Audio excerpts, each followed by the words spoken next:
ನಮಸ್ಕಾರ. N R news ಕನ್ನಡಗೆ ಸ್ವಾಗತ ಸುಸ್ವಾಗತ. ಜಮಖಂಡಿಯಲ್ಲಿ ಲೋಕಾಯುಕ್ತ ಬಲೆ 40,000 ರೂಪಾಯಿ ಲಂಚ ಸ್ವೀಕರಿಸುತ್ತಿದ್ದ ಉಪಖಜಾನೆ ಅಧಿಕಾರಿ ಹಾಗೂ ಸಹಾಯಕ ಬಂಧನ. ಜಮಖಂಡಿ ಜುಲೈ 29.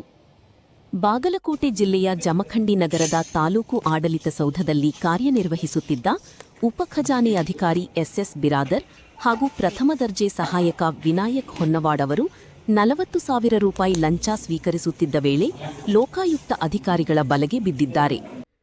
ನಗರದ ರುದ್ರಸ್ವಾಮಿಪೇಟೆ ಗಲ್ಲಿಯ ಚೇತನ್ ತರತರಿ ಅವರ ಮಾವ ರವಿ ರಾಮಚಂದ್ರ ಅವರು ನಗರಸಭೆಯಲ್ಲಿ ಪೌರಕಾರ್ಮಿಕರಾಗಿ ನಿವೃತ್ತಿ ಹೊಂದಿದ್ದರು. ನಿವೃತ್ತಿಯ ಬಳಿಕ ಅವರಿಗೆ ಬರಬೇಕಿದ್ದ ಪಿಂಚಣಿ ಹಾಗೂ ಇತರೆ ಆರ್ಥಿಕ ಸೌಲಭ್ಯಗಳನ್ನು ಬಿಡುಗಡೆ ಮಾಡುವ ಸಂಬಂಧ ಅಧಿಕಾರಿಗಳು ಲಂಚಕ್ಕೆ ಬೇಡಿಕೆ ಇಟ್ಟಿದ್ದರು ಎಂದು ಆರೋಪಿಸಲಾಗಿದೆ. ಒಟ್ಟು 70,000 ರೂಪಾಯಿ ಲಂಚ ನೀಡುವಂತೆ ಬೇಡಿಕೆ ಇಟ್ಟಿದ್ದು, ಮೊದಲ ಹಂತವಾಗಿ 40,000 ರೂಪಾಯಿ ನೀಡುವಂತೆ ಸೂಚಿಸಲಾಗಿತ್ತು. ಅದರಂತೆ ದೂರುದಾರರು ಲೋಕಾಯುಕ್ತರನ್ನು ಸಂಪರ್ಕಿಸಿದ ಹಿನ್ನೆಲೆಯಲ್ಲಿ ಬಲೆ ಬೀಸಲಾಯಿತು. 40,000 ರೂಪಾಯಿ ಲಂಚದ ಹಣವನ್ನು ಸ್ವೀಕರಿಸುತ್ತಿದ್ದ ವೇಳೆ ಉಪಖಜಾನೆ ಅಧಿಕಾರಿ ಎಸ್ಎಸ್ ಬಿರಾದರ್ ಹಾಗೂ ಪ್ರಥಮ ದರ್ಜೆ ಸಹಾಯಕ ವಿನಾಯಕ್ ಹೊನ್ನವಾಡ್ ಅವರನ್ನು ಲೋಕಾಯುಕ್ತ ಅಧಿಕಾರಿಗಳು ರೆಡ್ ಹ್ಯಾಂಡ್ ಆಗಿ ಬಂಧಿಸಿದರು. ಲೋಕಾಯುಕ್ತ ಎಸ್ಪಿ ಮಾರ್ನಿಂಗ್ ಧನವಾಡಿ ಅವರ ಮಾರ್ಗದರ್ಶನದಲ್ಲಿ ಕಾರ್ಯಾಚರಣೆ ನಡೆಯಿತು.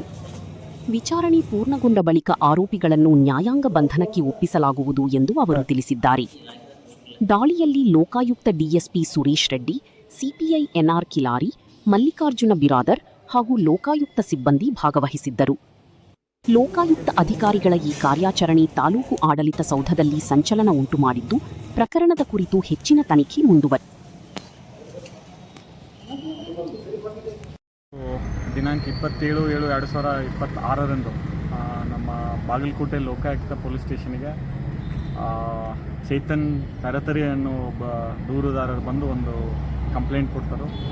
ಆ ಕಂಪ್ಲೇಂಟ್ನ ಮೇರೆಗೆ ನಾವು ಇಂದು ಈ ಜಮಖಂಡಿ ಖಜಾನೆ ಆಫೀಸ್ ಕಚೇರಿಯಲ್ಲಿ ದೂರಿನಲ್ಲಿರುವ ಅಂಶ ಏನೆಂದರೆ, ದೂರುದಾರನ ಮಾವನ ಪೌರ ಕಾರ್ಮಿಕನಾಗಿದ್ದು, ಆ ಪೌರ ಕಾರ್ಮಿಕ ನಿವೃತ್ತಿ ಹೊಂದಿದ ನಂತರ ಆ ನಿವೃತ್ತಿ ಪಿಂಚಣಿ ಮತ್ತು ಕಮ್ಯುಟೇಷನ್ ಈ ಜಮಾ ಆದ ಹಣವನ್ನು ಬ್ಯಾಂಕಿಗೆ ತಮ್ಮ ಅಕೌಂಟಿಗೆ ದೂರುದಾರನ ಮಾವನ ಅಕೌಂಟಿಗೆ ಜಮಾ ಮಾಡಲು 50% ಅಂದರೆ 70,000 ಲಂಚದ ಹಣಕ್ಕೆ ಬೇಡಿಕೆ ಇಟ್ಟಿದ್ದು, ಇಂದು ಆ ಲಂಚದ ಬೇಡಿಕೆ ಹಣದಲ್ಲಿ 40,000 ಹಣವನ್ನು ಸ್ವೀಕರಿಸುವಂಥ ಸಂದರ್ಭದಲ್ಲಿ ನಮಗೆ ರೆಡ್ ಹ್ಯಾಂಡ್ ಆಗಿ ಸಿಕ್ಕಿದ್ದಾರೆ.